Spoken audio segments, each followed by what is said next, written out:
All right, well, welcome everybody. We're going to go over some zip forms and e-signing so you guys can see how we do this now in our new daily lives of not meeting with clients. It's actually pretty much what we all prepared for, but this is what we have to do now. So I'm going to share my screen a little bit so you guys can see what it is. We're going to go over the zipForms Professional if nobody's logged in or used that before. But mainly just to kind of give you an overview of everything is a lot of the stuff that I cover here. Let's see. You guys can all see that that YouTube channel there. So logging in pretty much at youtube.com, the easiest way to kind of cover any of the stuff that we're going to go over today, as well as anything that's new, is just go to CA Realtors and YouTube. That's going to bring us to our California Association YouTube channel. And you guys will see here on the playlist. So you're going to be on the home screen when you first come in, click on the playlist. And there's actually a zip tips by the zip guys. So these are the two product development people at the CAR level. And you actually go through and look at all of their videos here. So you got stuff on how to sign these new CAR coronavirus forms, how to add a transaction coordinator to it, how to do the e-signature with a new 2.0. So I'll go over those two as well. And then also I think the representative capacity, which I think is confusing for a lot of people, it's figuring out that one. I think that's here at the end. Yeah, so like a trust or LLC. So all those videos are available. They're all between 2 to 3 minutes, so they're very short. You guys can pause them as you go through it. Same thing with my videos, it'll be posted afterwards, so you guys can always go through it if you need any more reference for it. So I'm going to log us into zipForms so you guys can actually see everything here on my screen. So really you're going to log in at car.org. And you're going to want to create a screen. So this can be whatever the client's name is or address. I always recommend changing that to the property address because you're going to have clients writing multiple properties for it. We get a little bit more creative with creating folders, and I can show you guys how to do that once the signatures are created, and you can organize everything a little bit better. But first, when you log into zipForms, you're going to get your dashboard here. That's the first thing you log into. You're going to click on transactions. You can filter everything however you want. So I have it filtered to the ones I'm doing on our prospects. So I've just created a TRG COVID-19 forms, so you guys can see it here. First thing you log into, you can see there's no information on any of this. So the easiest way when you're doing zip forms and you're working with a buyer is to use the MLS Connect. When you click on MLS Connect, it makes it real easy. The default should be MLS if that's what you're a subscriber of. And then you're going to want to choose the property type. So most of the time it's going to be residential.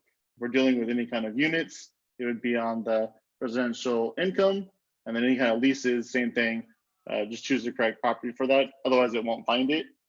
For looking for any of our properties out there, you just type in what the actual MLS number is for it. So this is like an old one. So I'll just show you guys that. You can actually include the property photo. I'll just click find. It goes into the MLS for you automatically. You're able to see the actual property address here, the price, and the date that it was listed. And it also includes this nice folder. So I'm just going to click import so you guys can see it there. And then I previously had information written into these forms, and I wanted to overwrite all of that because I don't want it to have the old address from a previous form that I had signed. So you can actually use the same zipForms folder over and over again. You just want to replace it with the new content there. So I'm going to click yes for it. And it's going to overwrite all the prices, the MLS numbers, all that stuff in those forms to change it to the correct one, which was what we want. This one on Elgar Avenue. So I'm going to go into documents. Most of the time you won't have anything here. I've already added in all of the COVID forms so we can start with these because they're a little bit more confusing than just the regular listing, residential listing forms or any addendums. I'll show you guys how to get these e-signed. So for any of the entry ones, which is what most of us are doing, I want to make sure this is the right form here. So this is the one for the seller. We're going to go to the visitor one because this is most of the time we're working with buyers. You can see at the top here, you can list in any of these property addresses. I recommend having your client sign this for 1 or 2 properties. The other thing too is it also makes the listing agent know that there is competition out there, that you're not just showing one property. So it works kind of both ways on giving an advantage to that buyer to see them all. We're going to scroll down. Really here you have to fill in the name. So we're going to do buyer for number 1. So we're going to do Bob Buyer. And then Betty Buyer. And then obviously we're going to want to put in the agent's information. I'll put in mine. I'm going to click that on the broker for this one. And then my license number. 3928. And the other thing too is you guys can use this if you're going to have multiple family members and stuff as well. You may have to do 2 or 3 of these. And then really they just sign that. The last page isn't really part of it, it's just included in that form to sign. But the way that the e-signature part works, so you guys know, is it'll automatically put the signatures where they need to go for the signer 1 and signer 2. So this is what's different about these new forms. And you can see how the boxes are named. You can see that little like tooltip that popped up there. It says signer 2 name and signer 1 name. So these actually aren't buyer 1 or buyer 2 like we're used to. These are signer. So when you input that information into the e-sign, you want to make sure that those line up, because then you won't have to drag and drop boxes for people to sign. Unfortunately, signer 3, there is no signer 3 that's set up defaulted. So we do have to drag one signature for this last person. So that would be for us as the agent if we're going to view that property as well. So really, this is all set up. We already have the information for the properties they want to visit. And we'll just go through the first step of doing that e-sign so you guys can see it firsthand, and then we'll kind of go through everything. So defaulted is the name of this form is the packet. It's the same thing that's going to go out in that email for it. So really what the best thing to do is picking that actual address. So if I go to, let's see, where is it? Back one more, yeah, to the summary for it, you actually have this address. And I always recommend keeping the address available. That way you can actually copy and paste. So let's go back to our form if it loads here. There we go. So we have the visitor form. We're going to click e-sign. And then I always put the address before any of the zipForms information. That way you know where that email is coming from, because when you get all these coronavirus things signed, they all start with coronavirus, so you're not going to know who's signing what and what's going on. Also, the signing service is defaulted to either the zipForms Digital Ink 1 or zipForms Digital Ink 2, and you guys can change that in settings, and I'll go over that later. So I'm going to show you guys how to use Digital Ink 2 because I think it's a little bit easier. It also gives confirmation when the clients sign anything or actually click in to view it. I remember back when Digital Ink was brand new, it used to have that feature, but now it's there as well. So now we have our one form with our subject, which is going to be our packet name as well. If we had to sign anything else on this, this would be where you would add in additional forms to it. Recently, I've seen on a lot of showings that you're going to do an appointment for during this pandemic.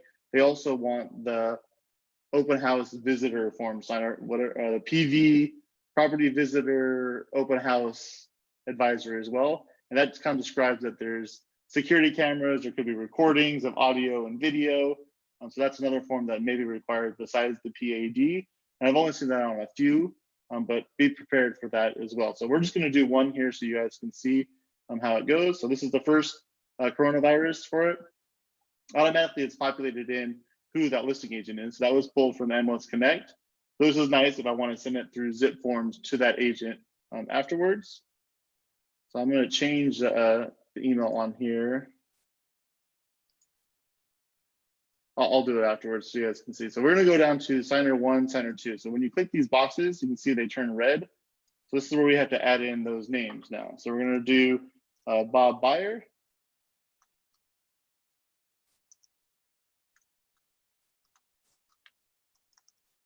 So once we have the email address in, it'll let us select that client. So we're going to do Betty Buyer. And this even works if you happen to have a client that has the same email. You know, most of the time, sometimes families have it where they have the same email for the husband and wife. So it's completely okay with it. And we do have to add in the selling broker. So that would be me.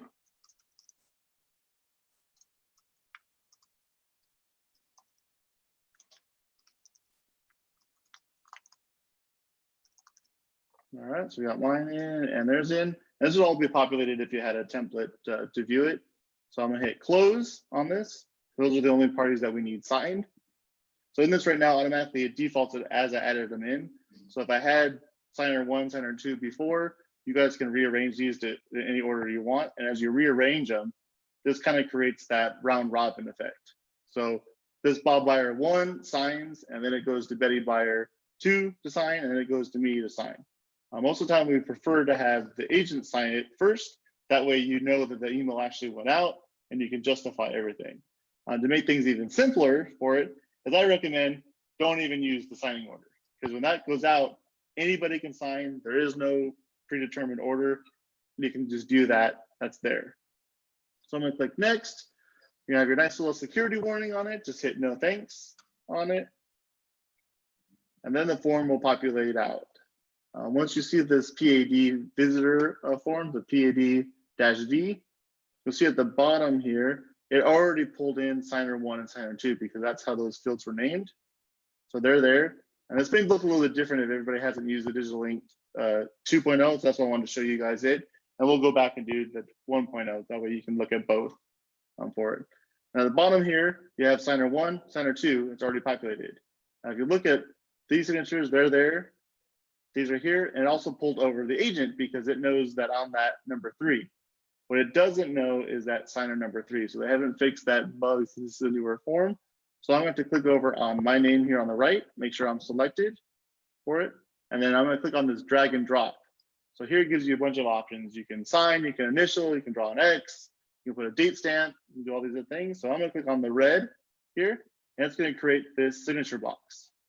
I'm going to have to drag it over to where it needs to go. And that option is now there.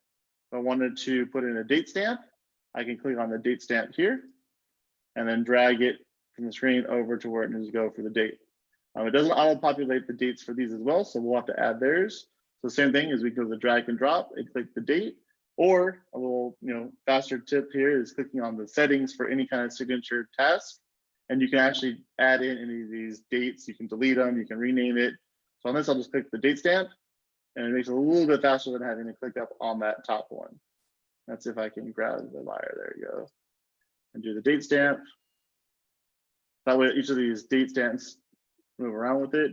And the 2.0, this is just a little bit easier, like to move those signatures. You guys can resize them however you want. I'm really a fan of the new 2.0 version for it. So now that we have this all signed, there's no other additional signing on these other pages. It's just for that client to read. So you can see how fast it's easy to do that signature. I'm going to click send. So right here, you can actually customize now that email just like you could before, and write in there, view this, talk to, the agent beforehand. If you have any questions, email me. You write a full paragraph on that. What's really easy though is just sending that send invitations for it. So the packet will start for it. So if we go back out and click on our e-sign, it's easier to do on the front page so you guys can see it, is to view the signature packet. So this is actually sent out to everybody. So an easy way for you guys to see that is you can click on the e-sign and click back, and it'll take you to that packet if that's the way you prefer to do it. Or just going back to your summary page here, you can see it already, it took a little while for it to populate, but on the summary page, it shows you what signatures are in progress. And what's nice about this is it tells you that 0 out of 3 have actually signed this. So now we know who signed it, who hasn't signed it. If I click on the view all signature packets, we get back to this screen that has that one envelope on the screen. So wait for it to load there. So it shows it's in progress. When I click on it like this, I can now get that same default screen that I had before. So it shows you as they're pending. What's nice about this 2.0 version, as stated, is it shows you when a client authenticated. So that's when they click the email to view it, not necessarily that they signed it. So it gives you that option to say that, hey, they got it, they just haven't signed it. So maybe they're reviewing it or they're thinking about it. If they didn't get that email and it went to spam or junk, you don't know where it went. It went somewhere in cyberspace.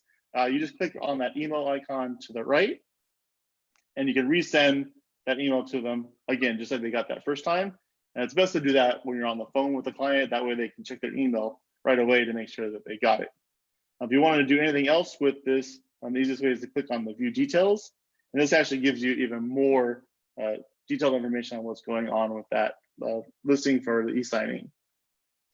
The one thing that you don't want to do on this, that a lot of people get mixed up, is when the screen pops up, you don't want to click edit and you don't want to click cancel. So cancel stops this. So there's no more e-signatures going on. So if you don't want the client to sign anymore, this is how you would end it. If you click on the edit part, as you'll see, it's going to tell you that it's going to suspend this transaction so that nobody can sign it now. But now you can do edits and change it if you did mess up something on that form or you wanted to pull in a second form. But this all has to be done before anybody signs it.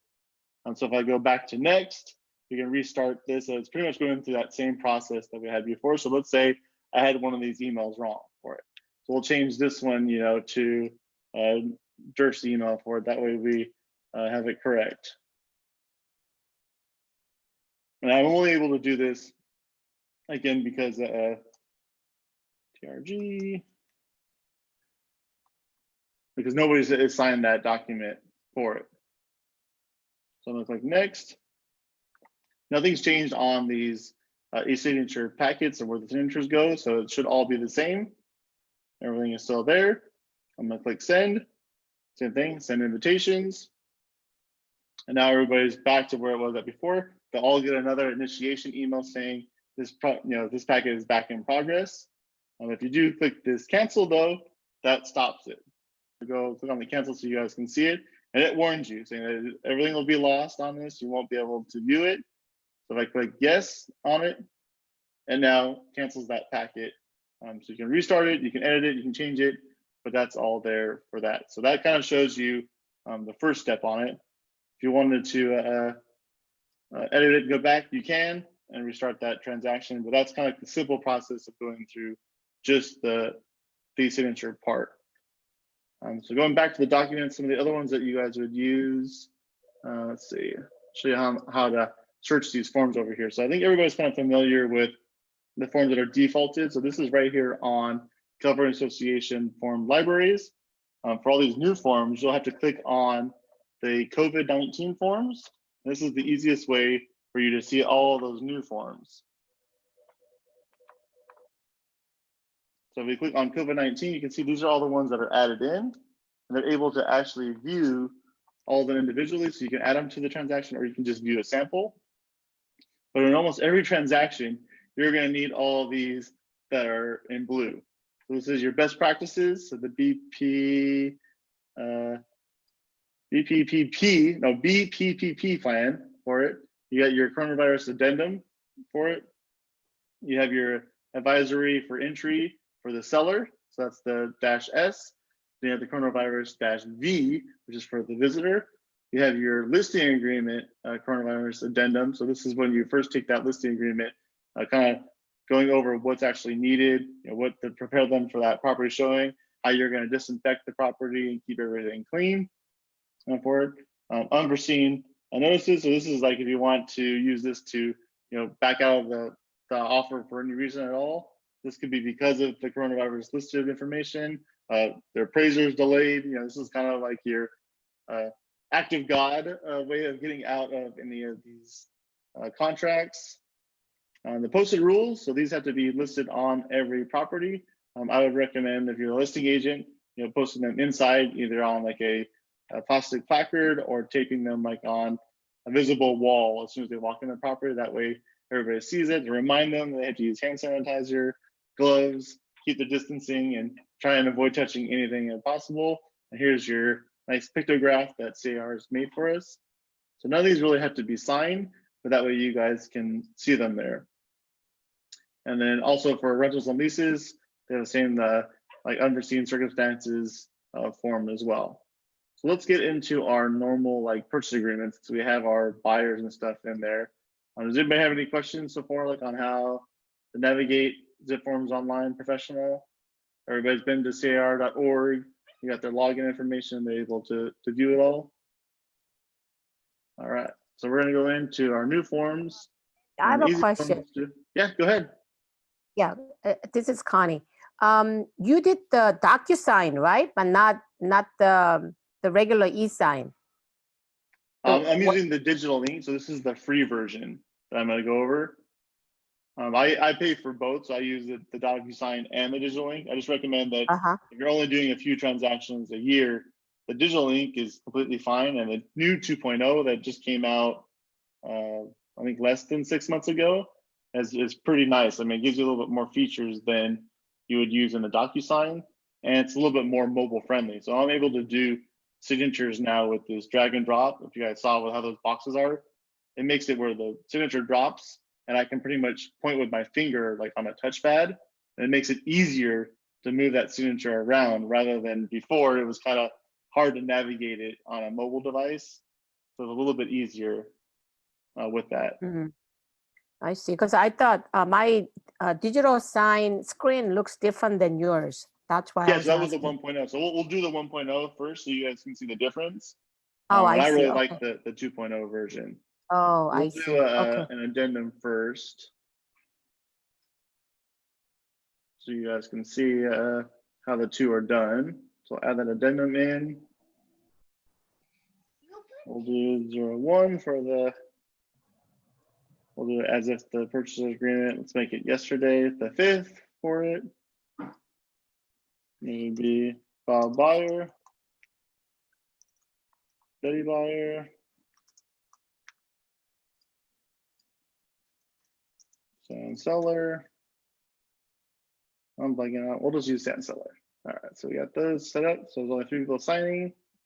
We're going to click on the e-sign again. So this is just the addendum for it. And you can see this is all set up in the default. So I always use DocuSign, but we'll use the digital ink 1.0. This is the previous version that we've taught in most of the classes since it wasn't available until later on. Same thing, we're going to pick our buyers. They're going to sign this addendum.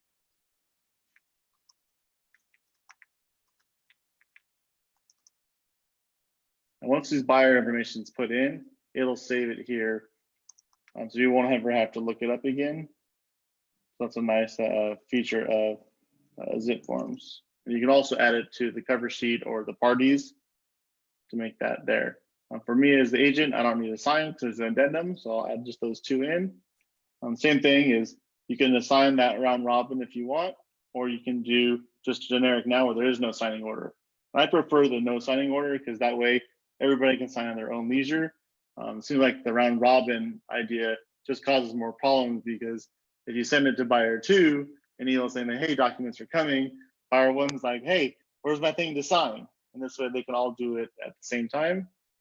We'll click next. And you can see that once you click that no thanks for that digital security feature, it won't ever ask you again. So that's one of the nice features that we push the zipForms to give us, because we don't want that upsell of $5 every time we have to send something to sign. So we have our addendum here. Everybody's kind of familiar with this. This is the 1.0. Automatically populates the buyer 1 and 2 and the date. So it only populated 1 date for it, so that's the first signer. But these are automatically done for you. So if I had to add in somebody else, so example, we wanted to have Betty buyer on the other side, we would go to who she's signing here, click on her, click on the signature, and drag it over. So you can see how that's an easy just drag.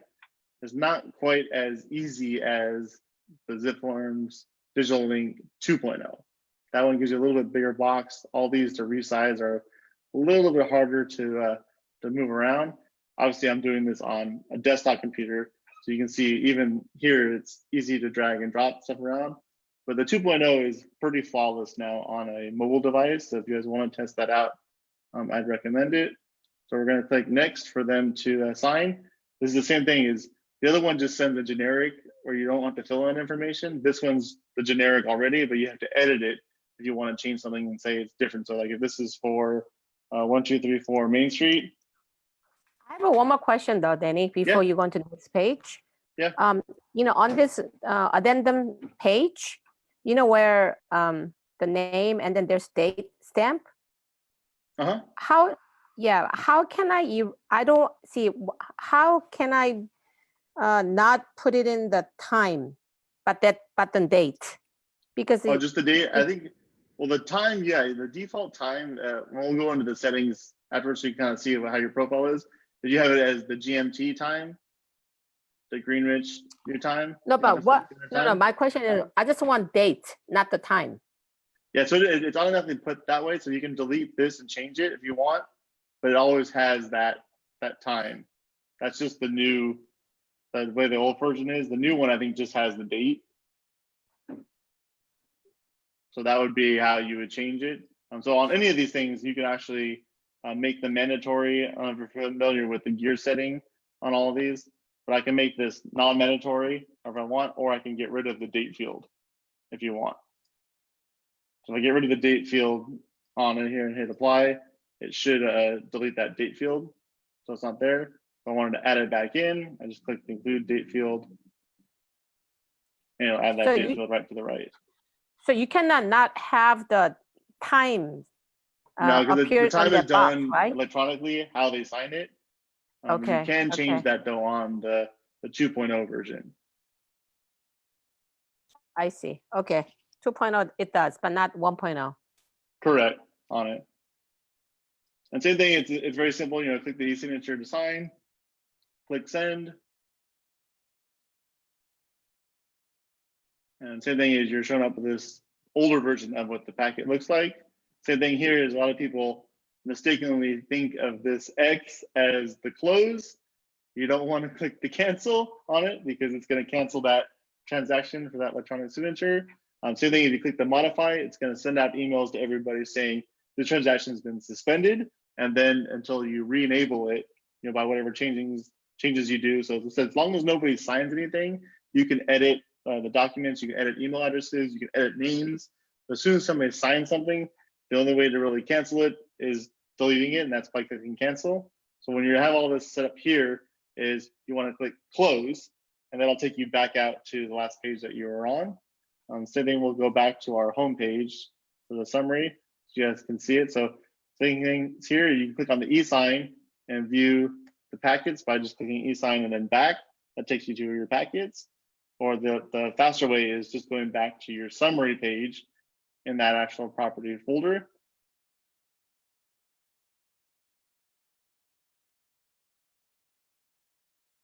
Oh no, connection lost. Let's see if I can have a mouse back here.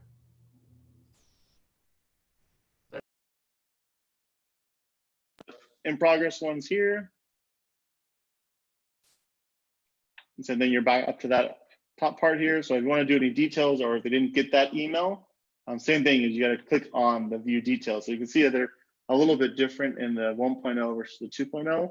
And if you click on the edit, which is what some people do, same thing, this is going to suspend that account. So really just think about everything you want to click on is green for it and close. You don't want to click on anything else because it may mess up that transaction. So I click on the view details. This is a more detailed look at that transaction. And here, let's say that Betty didn't get it. So I click on the email to the right. And then right here, I can select whatever subject, you know, please sign addendum number 1.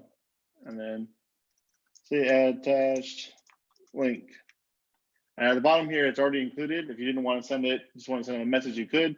But most of the time, it's for us to sign. So that's why it's defaulted. And then we're going to click send. So that one goes off. We can actually click at the view history. On this one, it's a little bit more in depth. And I think I have to change my share here since it's actually a pop-up window and not built in. Let me get zoomed back on here.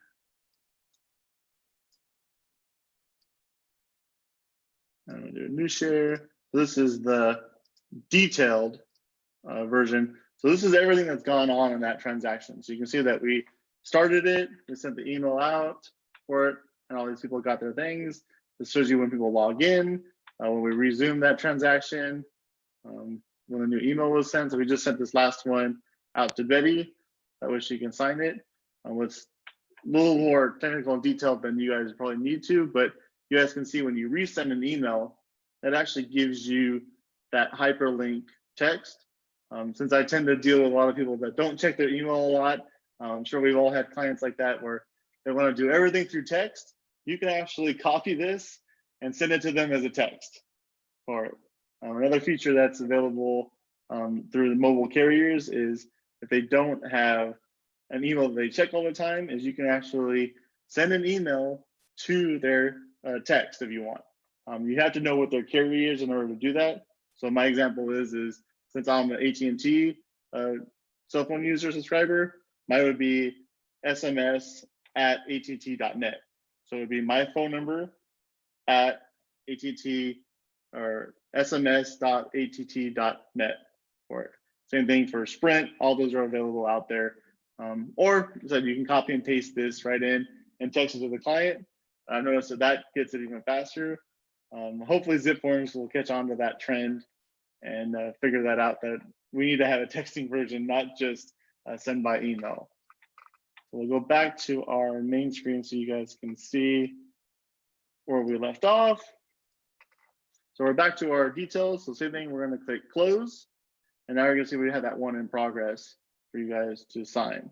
So you can kind of see the two different versions of that. We'll do another one where you guys can see what it looks like from the 2.0 to compare it. So we're back to that addendum number 1. Let's fill it out to price to be 560,000. Which I don't know if there is any properties in the South Bay that are 560,000, but we'll do another e-sign.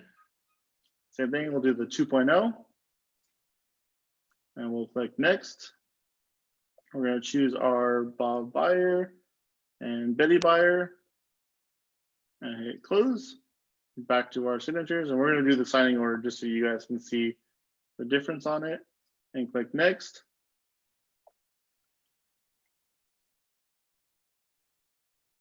As it populates out, you can see that these already have these dropped in and dropped out.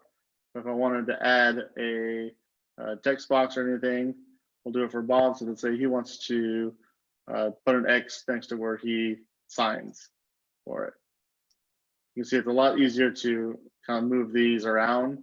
And I think it's because it has these boxes or the actual like green sides to it. That's easier just to grab it and pull it around. Same thing with these boxes. They're bigger, so it's easier to move it around when it's mobile. And then also the date is defaulted. So this right here, back to Connie's thing, it would just have the date. It's not gonna have a timestamp on it. You'd have to go in the settings and change it to have something with that timestamp if you wanted to. But that's different than the 1.0, the 2.0 version. So if you want to get rid of that time, that's the easiest. And also make sure that it's the Pacific Standard Time for it. So there's any questions about using the two different versions, the 1.0 and the 2.0? All right, so we're gonna go back and then show you guys more on your profile. So when we go back to our zipForms, you're gonna log in and click on your picture of you up here if you've added it in. This is my teaching class one, so I don't have it all set up correctly. But you're gonna click on you, me at the top and click on your profile settings. And this is where all of your default information is gonna go. So if you wanted your first name to change to something, or if I wanted my legal name, Daniel, I had to put it in here. Same thing if my email address changes and I want to use a certain email address for that, all that's there. License number, and same thing with your signature. I would recommend copying and pasting that. You see, I don't send very much through zipForms because this hasn't been changed from CalBRE to DRE. But that way, if you send any forms from zipForms out, it'll actually include that signature so they know who it's coming from and who you are. Same thing on your e-signature. So on the sign-in, let's see, it's just under settings here. Yeah, so this is where you choose that default for that. So you can see I have my DocuSign account linked. So that's why it's the default for it. But if I wanted to use the 2.0, which is what I recommend everybody use now, is change that to the 2.0 as your default. Make sure the time is Pacific Standard Time. That way everything shows up correctly. You don't have to do the math to figure out when GMT time is, because that's the default. Some of the things that zipForms has here is your landing screen. This defaulted is to that dashboard. So that's your Salesforce looking speedometer with how much money you're going to make and how many transactions are coming in. I recommend changing that to your transaction list, because most of us don't even care about those numbers, and usually they're inaccurate because people don't put in when they fell out, when they dropped, when it's a prospect or when it closed. So those numbers aren't going to be as accurate as they could be. Same thing for the autosave. If you want that faster, slower, you can change that to your default. And applying the broker information, that's actually on all the templates if you want. If not, you just leave it off. And I import it as I do each one separately. That's kind of it for all of these. The about me, I think, is your default information. And then there's also under the e-signature, I think, is there's a way to change the name, I believe. They may have taken that from our about me. Because before it was defaulted to like Daniel. So like when you send out your emails that are defaulted, like Daniel Fredericks has sent you a form to sign. Most people know me as Danny. So I went in there and changed those to that. So I guess they navigated them all together. If you have multiple offices, this is your office information. So if you move from another office to ours, this is how you change it. Or if you prefer to having a home office or a different location, that's the address that will print on the bottom of the forms. All your form descriptions are in here. And then if you added in any other kind of subscription based, which would be like digital ink or DocuSign, they'd be in there in the products. Under the assistant transaction coordinator, this is where you can invite somebody in. So this gets more advanced into kind of how zipForms does everything. So you can actually bring in people that are going to be similar to the relay. If everybody remembers that, they actually have video conferencing now that you can do through zipForms to kind of navigate through it. There's links that you can send out forms to be filled out by the client, and then you just click on it to sign out to everybody. So kind of like a Google form option for it as well. So I'll open up to any more signature questions, or I can go over it one more time to kind of get you guys to understand everything. I don't want to give you guys too much to view. I want you guys to test it, send out some e-signatures to friends, families.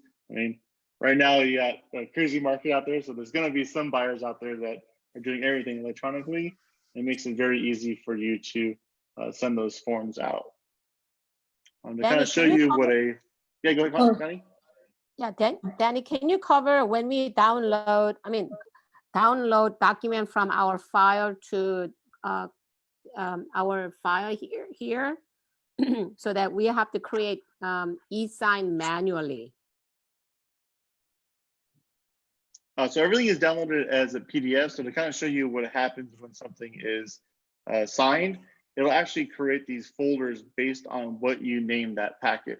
So this is an example of a transaction that I sent to a couple of buyers to e-sign for. These are all using the 2.0. So they've sent out their first PED for this listing in Gardena. It created this folder. So when I click on that folder, you can see it has the signing certificate as well as the PDF for it. So when I click on the PDF, so you guys can see what it looks like when it's signed in the 2.0. It just has this information, so you can change that if you don't want the date to show, just to be, or just the time.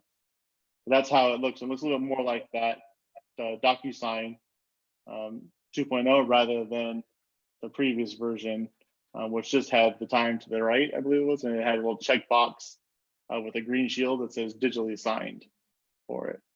So these are how they look with a new 2.0. And same thing if I go back to click on this Osage one, these are all those visitor forms that I've had signed. So that makes sense. And then you can also create folders. So if I wanted to make a new one, so this would be like for the TRG checklist, for example, I create that new folder. So that's there. So as I have to include, let's say that this one isn't the property I'm working with anymore, it's the Harvard one that I actually opened the transaction with. I can click on these and I can move them anywhere I want. So I'm going to move it now into that TRG checklist and click move. So now it's no longer in that first folder. If I go over to the TRG checklist, and now you can actually rearrange everything for your folder to turn into Lauren for that property when it closes. You can also rename it. So the PAD form doesn't have a spot on our checklist yet. I'm going to do the edit details. I can do this as, you know, checklist number 1 for it, or if you do it as number 1 in the beginning, it might be a little bit easier to sort them all. And if they say like that, it makes it easy to see all of the forms. So when I click them kind of like in an order like this, I can have them all lined up in the order I want to turn in. And that way, when I have my transaction done, I can pull them all in, you know, download them all individually, separately. I can send them, you know, via email for somebody to print out for the transaction coordinator, or I can just download them to my own desktop and then print all of those PDFs. That make it easier for you, Connie? Yeah, I got it. Does anybody else use the folder functions, or you guys just use the defaults kind of as they sign? There are a lot of templates that we can go over to kind of organize everything a little bit better. But really, it's like once you set everything up in your templates section, you can create as many of these as you want. So you can see I've done a few over the years, and really it's on people writing offers over and over again. So I actually created one for my mother-in-law that has the purchase agreement in it with it already filled out with all the time frames and everything at the $3.99 purchase price, because that's what she was offering for it. And then I just went in there and did the MLS Connect and popped in new addresses, and we were literally writing offers, you know, one every 15 minutes for a couple hours to get these offers accepted. So in this kind of market, you're going to be doing the same thing. So once you have something set up, spend the time and create it into a template. That way you have it. First time you do it, just create on the templates, do new. So we'll do an example so you guys can see it here. So I'll do one for my brother, since I don't have one yet for him. And we're doing this residential. And then we're going to go to our documents. So we want our purchase agreement.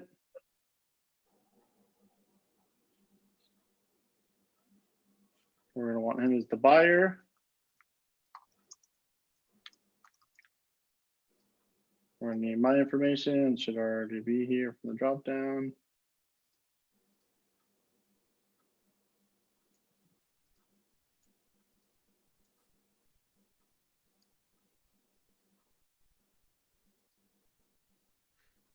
See all the forms that help for everybody doing everything. So I got that all set up. Price, we don't know the seller's from yet. Put on the property address. We're going to do it for that $3.99 again. We're going to do a 30-day escrow.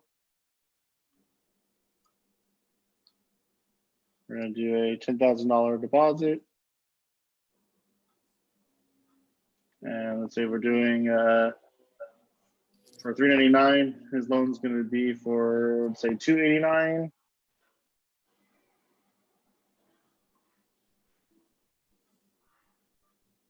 I don't need the date on it. I always click the verification attached. Loan terms, same thing, letters attached for it. To make my offer a little bit better, I just default everything down to 17 days. And you fill out all these other information you want. Going back to the other ones, since we don't know what we're gonna choose for it. Same thing as I would make this shorter to 14 days. This is kind of how I make my buyer's offer stand out a little bit better. So really, that's all that we need to put in there. Should fill in all of our information. That way we have it. You can see that this will be the last time that I ever have to fill out anything on here again, because it's going to be saved as a template for that that buyer.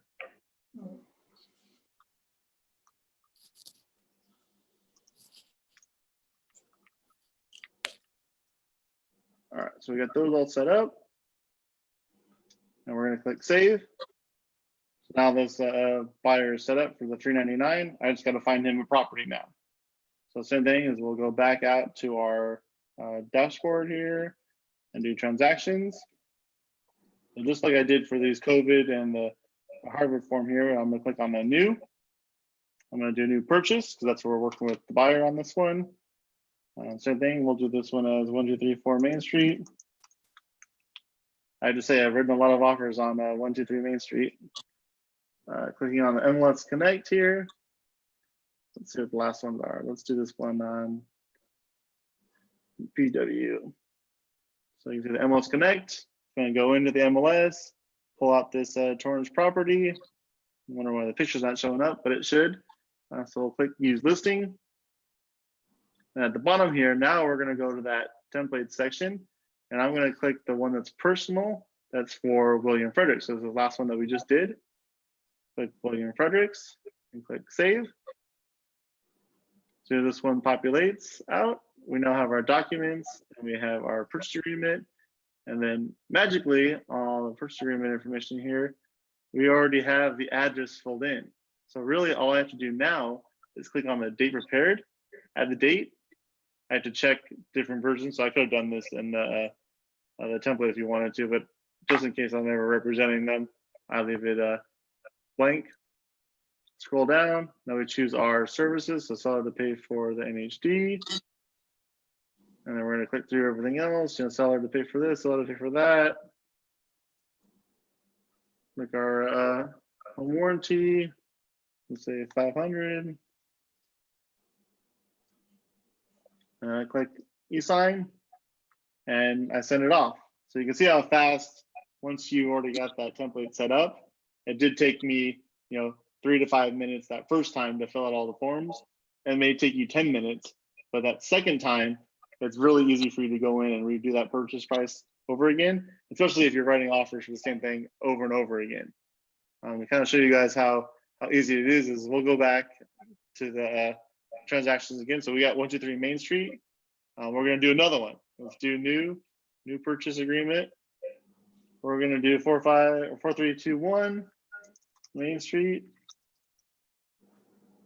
I think it's residential. Do the MLS Connect. We're going to go back to this for our Tri-Counties, it looks like. We're going to find the property. Click Use Listing.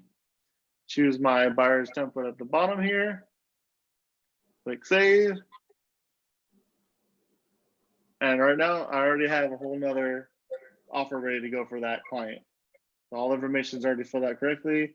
It's got the right property address on it. It's got all the dates and stuff filled out as I left it. So you can see, once you have these set up for each one of your clients, or if you have a default one, you never have to put in your information. You go to page 10 here, at the bottom.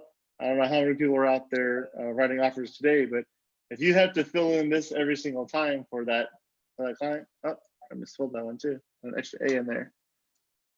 But now I never have to type in my property address. I never have to remember the office's license number. I never have to remember my license number because it's already in there. And with the MLS Connect, it pulls in that other agent's information as well. So it's got their name and their license number and their email. So that's all done automatically for us to that MLS Connect. So if you aren't using that, you're spending too much time in zipForms, just filling out the minutia, where it doesn't really need to take you that long to do it. It should be very fast to write an offer, especially if you're writing these multiple offers. We don't want you to sit there and spend 15 minutes or longer with it. It should be a 5-minute write an offer, send out for signatures. Does everybody follow along with this one? And same thing with the COVID forms. You can have that set up as a default as well. Create a template that already has their names. So the only issue that you're going to have is that third signer. You're still going to have to drag and drop that box if it's you as the agent. If you happen to have yourself on a different one as signer one, you can set it up that way as well if you had more than 3 people. But for the CAC guidelines, we want to keep it to just the buyer with 2 people, and then yourself as the agent doing the property. So everything should fit just on that PEDV form. If you have any questions for it. So again, to kind of like recap on it all here, I think everybody saw the first part of the screen here. So if you go into YouTube, it's real easy. You're going to search CA Realtors. So this is the California Association of Realtors YouTube channel. So I'll click on it for you guys. You can see. It'll bring up theirs. You're going to want to click on their playlist. Looks like it already has a pop-up for me since I viewed it. Click on the zipForms zip tips here, and you can see there's about what 30 videos now. Well, there actually are 9 more. So you got new ones on how to sign the entry form for it, and do the declaration for the PVV, legal documents for the addendum. So each one of these has their own separate video, and you can see they're very short. They're 2 minutes to 3 minutes max. This is a great way for you to kind of like go over everything. Touch signing is also done. Since that one is done in person, I'll cover that in our next class, but that's pretty much it for everything. If anybody has any questions, feel free to call us. We're still in the office here from 9 to 3, Danny. Monday through Friday. Yeah. Hi. On the COVID, I noticed that you yellow highlighted everything. Is that what you guys Yeah, that was did? just the template that I was using when we did our office meeting. But those are kind of like the key points. But yeah, that is an option that you guys can do in zipForms. You can highlight certain sections. I saw that, but is that what you're usually doing when you're sending it out to your clients, or? Normally not, unless it's something that they add questions on. Usually in the listing agreement, we're not fans of having the client locked in with us, because we always have that kind of like satisfaction guarantee or cancel anytime. So we usually will black out or red out the section if we're doing it electronically. I believe it's like the 3rd paragraph on the listing, page 1, just because we won't enforce that. We'll let the client, cancel with us and move on. That's that 30, what I usually fill in for 30 days after the. Just above that. So that's the Okay. where they're like locking into that they're due a commission to you no matter what. And that would be something that we would black out or red out. Okay. But anything that you wanted to, show on there, like on the safety for the form, or something's unclear, that way they can always reference back to it, and you can just say, hey, check out these highlighted spots. This is what I'm going to do for you, or this is the cleanliness of the PAD. I'd probably recommend doing it on, what is it, the listing, coronavirus listing one. I can bring that one up so you guys can see it.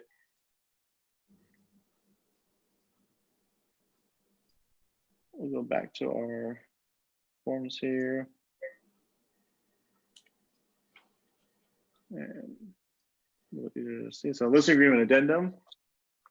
You guys may want to, highlight these, because this is kind of like what you're going to do.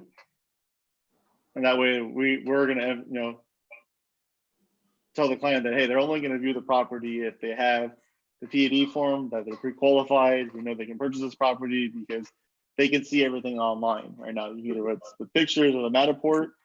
If they physically want to come into the property, we want to make sure that they are able to buy that property. Mm-hmm. And if everybody's familiar with it, all you have to do is just pick a section that you want to highlight. So you can see it's blue right now at the top here. I think it's under more. Yeah, you just click highlight. The default is the yellow. That will highlight that section for you. If I want to turn different section, highlight.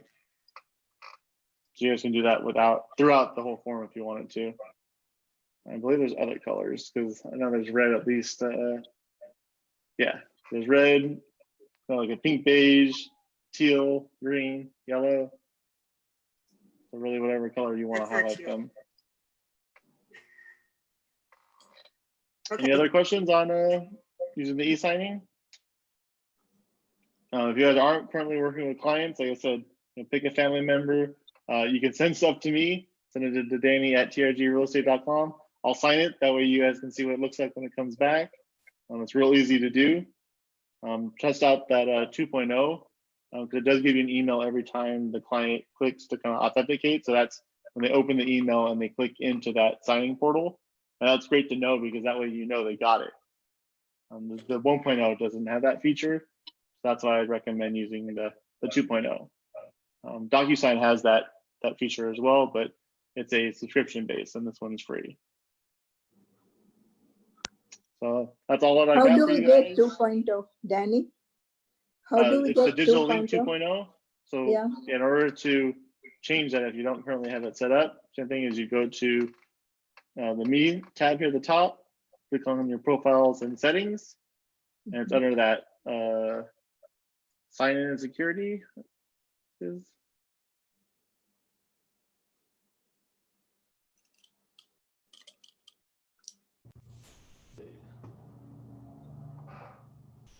yeah, settings, and then you'll choose what your default is. So 2.0, and then just make sure you click the green save. From there. Thank you. So that's all set up. So now the next time I click on it, it'll be the 2.0 rather than 1.0.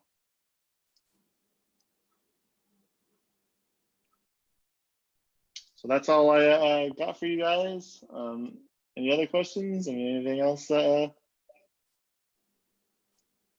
Thank you. want to talk about? Thank you.